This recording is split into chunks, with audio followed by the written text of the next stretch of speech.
So I'm supposed to talk to you a little bit about the state of the lean startup movement, but I feel like the pictures that we just took say everything that I really want to say about it. We're now in the third year of this conference, and we have tried very hard to bring together a group of speakers each year to tell real, honest-to-God truth about what is happening in the entrepreneurial world. And those of you who consume a lot of entrepreneurial content will know that getting people to tell the truth about it is actually extremely difficult.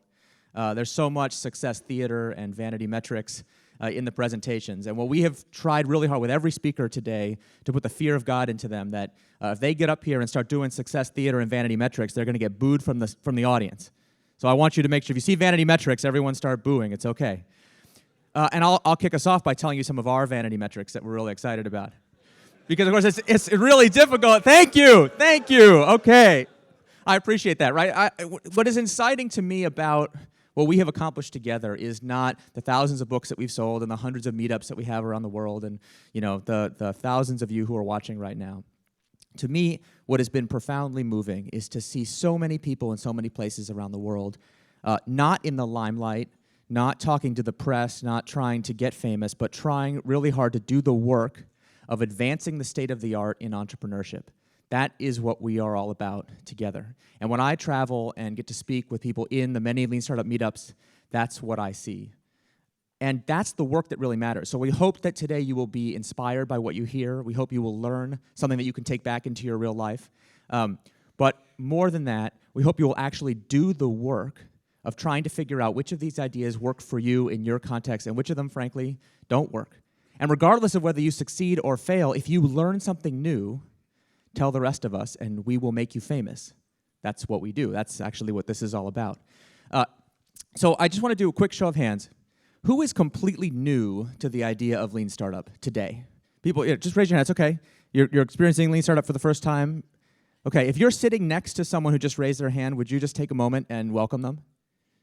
And say thank you, because it's really important that we not just celebrate the things that we already know, but that we welcome people who are new to this idea. And for those of you who are new, it does sound a little strange at first. Don't worry, the feeling passes. I know a lot of people hate big companies. Can we just get that out in the open right now? I talked to a lot of startup people, so many of them in the last 3 years, who absolutely hate big companies. They are dumb and bureaucratic and stupid. And so I really only have one question for those people who feel that way, which is, if you hate big companies so much, why are you trying to create a new one?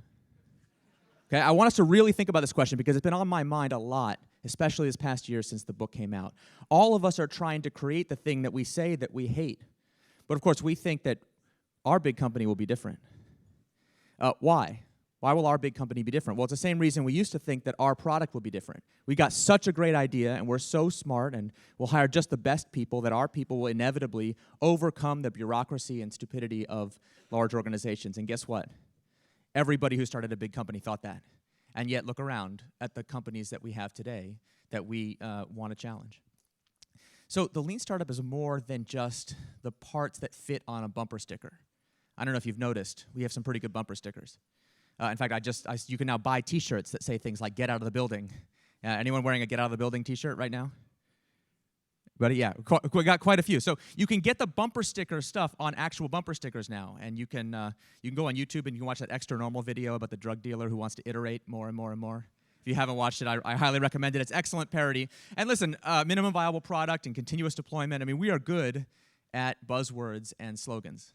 And I don't apologize for that. I think it's actually very important that we use the right words to describe things.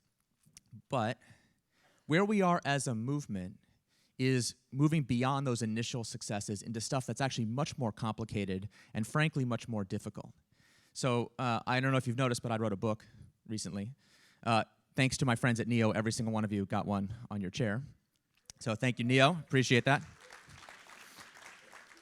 And I get a really good sense of which parts of the book people actually read by what people ask me questions about.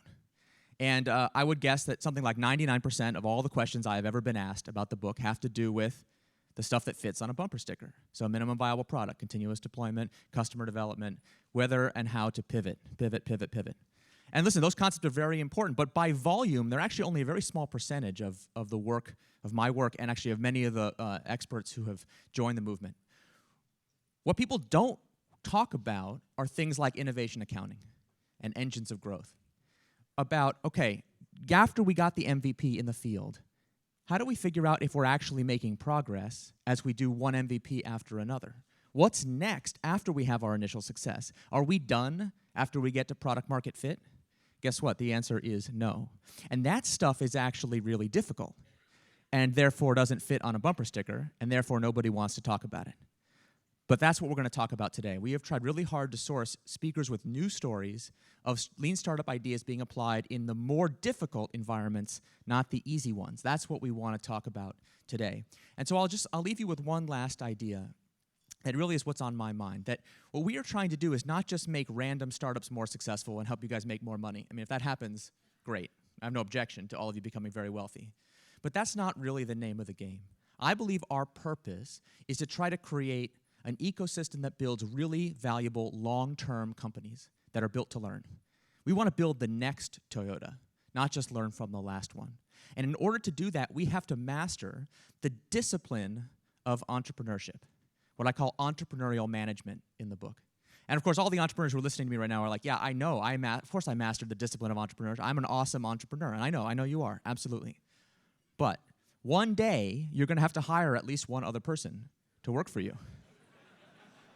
And is that person the world's greatest entrepreneur? Have they mastered the discipline of entrepreneurship? What happens if they hire somebody else, and like some of our speakers you'll hear from today, and you have 10,000, or in some cases, hundreds of thousands of people working for you? Have you institutionalized the management and process practices that will allow all of those people to themselves become great entrepreneurs?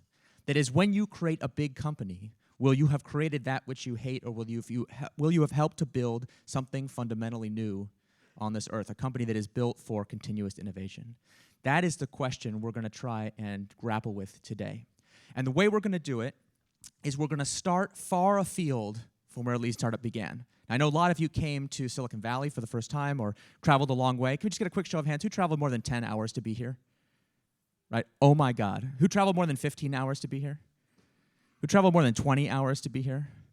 Okay, I thank you so much. That's incredible. So people have come a long way to learn about the secrets of Silicon Valley, and I know exactly what they had in mind. They wanted to first learn about the United States federal government, right? Because what could be more exciting, lean, and startup than one of the world's largest bureaucracies? So we're going to start far afield in strange places like the U.S. federal government, in education. We're going to talk about lean startup in some of the world's largest enterprises, including one of the largest companies in the world. And then we will slowly wind our way back home to Silicon Valley. At the end of the day, we will hear from some of the most famous founders and investors in the Valley. So we're going to cover the full gamut, the three big strands of where lean startup is being applied in large companies, in governments, and of course, in places like Silicon Valley. So that's our plan of attack for the day. We have tried to pack as much content as humanly possible into this day, as is our want. So if you get a headache later in the day, that's by design. I hope you enjoy it. We are not for the most part, going to do Q&A from the audience. We wanted to use every minute to tell you as many true stories as we can about these ideas.